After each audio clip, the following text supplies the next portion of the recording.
Price the Lord, ஹல்லேலூயா. கிறிஸ்துவுக்குள் பிரியமானவர்களே, இந்த அருமையான காலை வேளையிலும் தேவ சமூகத்துக்கு வந்தவங்கள் ஒவ்வொருவரையும் இயேசுவின் நேற்று நாமத்தினாலே அன்பின் வாழ்த்துக்கள். இந்த வேளையிலும் 1 சாமுவேல் 18ஆம் அதிகாரம் 14ஆம் வசனத்தை அடியேன் வாசிக்கிறேன். தாவீது தன் செய்கைகள் எல்லாம் புத்திமானாய் நடந்தான், கர்த்தர் அவனோடு கூட இருந்தார். ஆமென், ஹல்லேலூயா. இந்த வேளையில தேவன் நம்மோடு கூட இந்த வார்த்தை மூலமாக பேசுவாராக. தாவீது தன்னுடைய செய்கைகளை, தன்னுடைய வேலைகளில் எல்லாவற்றையும் புத்தியாய் நடந்தான் என்று வேதத்தில் நம்ம பார்க்கிறோம். பாருங்க, தேவனுக்கு பயப்படுகிற பிள்ளைகளுக்கு ஆண்டவர் ஞானத்தை தருகிறார். கர்த்தருக்கு பயப்படுதலே ஞானத்தின் ஆரம்பம். அப்போ தேவனுக்கு பயந்து நடந்த ஒரு பிள்ளை, அவனை கர்த்தர் புத்தியாய் நடத்துகிறார். அவனோடு கூட இருந்து அவன் காரியங்கள் எல்லாம் ஆண்டவர் ஆசீர்வதிக்கிறார். இந்த வேத வசனத்தில் நம்ம தொடர்ந்து பார்த்தோம்னா 18ஆம் அதிகாரத்தில் சவுல் ராஜா தாவீதின் மீது மிகவும் பொறாமை கொண்டவனாக அங்கே காணப்படுகிறார். ஏன்னா அவனுக்கு முன்பதாக இருக்கிற எல்லா ஜனங்களும் தாவீதை பெருமையாக பாடி அவனை பெருமைப்படுத்துகிறார்கள், தாவீதை குறித்து உயர்த்தி பேசுகிறார்கள். இதை சவுல் அங்கீகரிக்கவே இல்லை, இதை சவுல் ஏற்றுக்கொள்ளவே இல்லை. நம்ம ராஜா, நம்மளை யாருமே பேச மாட்டேன்றாங்க, இவன் சாதாரண ஒரு பையன், இவனை குறித்து இவங்க மேன்மை பாராட்டுகிறாங்களே என்று அந்த நாள் முதற்கொண்டு அவன் மீது மிகவும் கோபம் கொண்டவனாக, வெறுப்போடு கூட, இந்த வேளையில் பொறாமையோடு கூட அவன் பின்பதாக அவன் கடந்து வருகிறான். ஸோ ஒவ்வொரு முறையும் தாவீதை கொல்லும்படியாக, இது நிமித்தமாக கொல்லும்படியாக பல முறை அவன் முயற்சி பண்ணுகிறான். ஆனால் தேவனாகிய கர்த்தர் இந்த தாவீதோடு கூட இருந்தபடினால எல்லா இடங்களிலிருந்தும் கர்த்தர் அவனை தப்புவித்து காப்பாற்றினார். ஆமென், ஹல்லேலூயா. பாருங்க, இந்த நாட்களில், இந்த உலகத்தில் அப்படிதான். நம்ம தேவ பிள்ளைகளா இருக்கும்போது, தேவனுக்கு பயந்து நடக்கும்போது, நம்ம புத்தியாய் நடக்கிறதை ஜனங்கள் காண்பார்கள். நீங்கள் புத்தியாய் நடப்பதை ஜனங்கள் கண்டார்கள் என்றால் உண்மையாகவே அது ஒரு பெரிய ஆசீர்வாதம் நமக்கு உண்டாயிருக்கும். ஏன்னா அங்க வசனத்துல நம்ம வாசிக்கிறோம், 15வது வசனத்துல, அவன் மகா புத்திமானா நடக்கிறதை சவுல் கண்டு அவனுக்கு பயந்தான் என்று. அப்போ தேவன் உங்களோடு இருந்து நீங்கள் புத்தியாய் நடந்தீங்கன்னா உங்களை கண்டு அநேகர் பயப்படுவார்கள். நாம மற்றவங்களை பார்த்து பயப்பட வேண்டிய அவசியமே இல்லை. இன்னைக்கு நிறைய காரியங்களுக்கு புறஜாதி ஜனங்களாகட்டும் மற்றவங்களாகட்டும் பயந்துகிட்டே இருக்கிறாங்க. ஆனா நாம பயப்படக்கூடாது. தேவனுக்குள்ளாக பயந்து, நாம தேவனுக்கு பயந்து நடந்தா மற்றவர்கள் நமக்கு பயப்படுவார்கள், மற்றவர்கள் நமக்கு கீழ்ப்படிவார்கள்.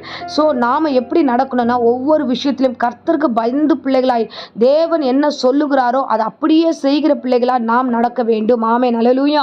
தாவீதை கர்த்தர் அவ்விதமாய் ஆசீர்வதித்தார். தேவன் அவ்விதமாய் அவனை ஆசீர்வதித்தார். அவன் செய்கிற ஒவ்வொரு சின்ன சின்ன செயல்களிலும் தேவனுடைய பிரசன்னம் அந்த இடத்துல இருந்தது. அவன் ஒவ்வொரு காரியத்தை எடுக்கும்போது, அதாவது சவுல் அனுப்புகிறான், யுத்தத்துக்கு அனுப்புகிறான், ஒரு இடத்துக்கு போகிற எல்லா இடத்துலையும் அந்த யுத்தத்தை அழகாக ஜெயிச்சுட்டு வரான். அப்போ சவுல் ஒவ்வொரு முறையும் பார்க்குறான், என்ன எதை கொடுத்தாலும் இவன்கிட்ட எல்லாமே நல்லா நடக்குது, சக்ஸஸாக முடியுது, இவன் கைக்கு போகிற ஒவ்வொரு விஷயத்தையும் இவன் சாட்சியாக முடிச்சுட்டு வீட்டுக்கு வரானேன்னு சொல்லிட்டு அவன் மிகவும் பயந்தான் என்று வேதம் சொல்லுகிறது. ஆமென், ஹல்லேலூயா. ஸோ நீங்களும் தாவீதை போல செய்கைகள் எல்லாம் புத்திமானாய் நடந்து கொள்ளுங்க. உங்க கைக்கு வருகிற வேலைகள், சின்ன வேலையோ பெரிய வேலையோ, அது எந்த விதமான வேலையா இருக்கட்டும், அது ஸ்கூல் ஆகட்டும், காலேஜ் ஆகட்டும், இல்லை வேலை ஸ்தலத்தில் இருக்கட்டும், ஊழியமாகட்டும், எந்த காரியமா இருந்தாலும் கர்த்தர் உங்களை நம்பி ஒரு காரியம் கொடுக்குறாரு. அந்த நம்பி அந்த வேலையில நீங்க உண்மையாய் பயத்தோடு பக்தியோடு செய்யும்போது அந்த இடத்துல உங்களுக்கு எந்த பெரிய எதிர்ப்புகள் இருந்தாலும் எல்லா எதிர்ப்புகளையும் கர்த்தர் எடுத்து போட்டு அவர் உங்களோடு இருக்கிறார் என்பதை அந்த ஜனங்களுக்கு மத்தியில் கர்த்தர் காண்பிக்க வல்லவராய் இருக்கிறார். ஆமென், ஹல்லேலூயா.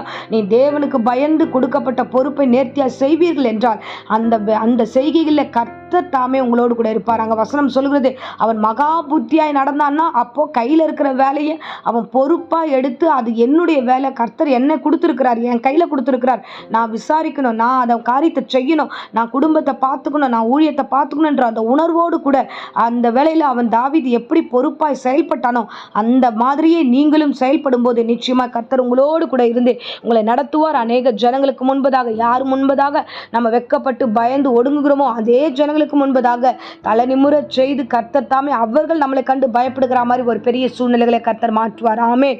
ஸோ இந்த நாளை, இந்த வசனத்தை உங்களுக்கு என்று எடுத்துக்கொள்ளுங்க, உங்கள் செய்கைகளில் புத்தியாய் நடந்து கொள்ளுங்க. கர்த்தர் உங்களை ஒவ்வொருவரையும் ஆசீர்வதிப்பார். இப்பொழுதும் அடியேன் உங்களுக்காக ஜெபிக்கிறேன். அன்பு ரட்சகா, இந்த அருமையான தருணத்துக்காய் ஸ்தோத்திரம், ஸ்தோத்திரம், ஸ்தோத்திரம். ஆண்டவரே, இந்த பிரசங்கத்தை கேட்ட ஒவ்வொரு பிள்ளைகளையும் ஆசீர்வதிப்பீராக. ஆண்டவரே அப்பா, உங்களுடைய பிள்ளைகள் ஞானமாய் புத்தியாய் நடந்து கொள்ள நீர் இந்த நாளில் நீர் கிருபை தருவீராக. எந்த வேலையாய் இருந்தாலும் தாவீது எப்படி ஆண்டவரே அது சின்சியராக எல்லாவற்றையும் ஜெயித்து முடித்து வந்தானோ அதே மாதிரி கர்த்தாவே என் பிள்ளைகளும் ஆண்டவரே அடியேனும் ஆண்டவரே எல்லா காரியத்தையும் புத்தியாய் நடக்க கிருபை தருவீராக. எல்லா பலவீனங்களும் நாச மோசங்களும் எல்லாவற்றையும் விலக்கி காத்தருளுங்க கர்த்தாவே. ஆண்டவரே அப்பா, முழு மனதோடு உம்மை நோக்கி பார்க்க எங்கள் ஒவ்வொருவருக்கும் கிருபை தருவீராக.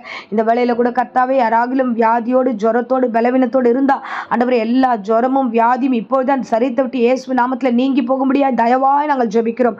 ஆசீர்வதியும் கூடவே இரும், வழி நடத்தும். உம்முடைய சமூகம் அளவில்லாமல் நிரப்பட்டும். இயேசு நாமத்தில் ஜெபிக்கிறோம் நல்ல பிதாவே. ஆமேன். ஆமேன். Praise the lord. God bless you.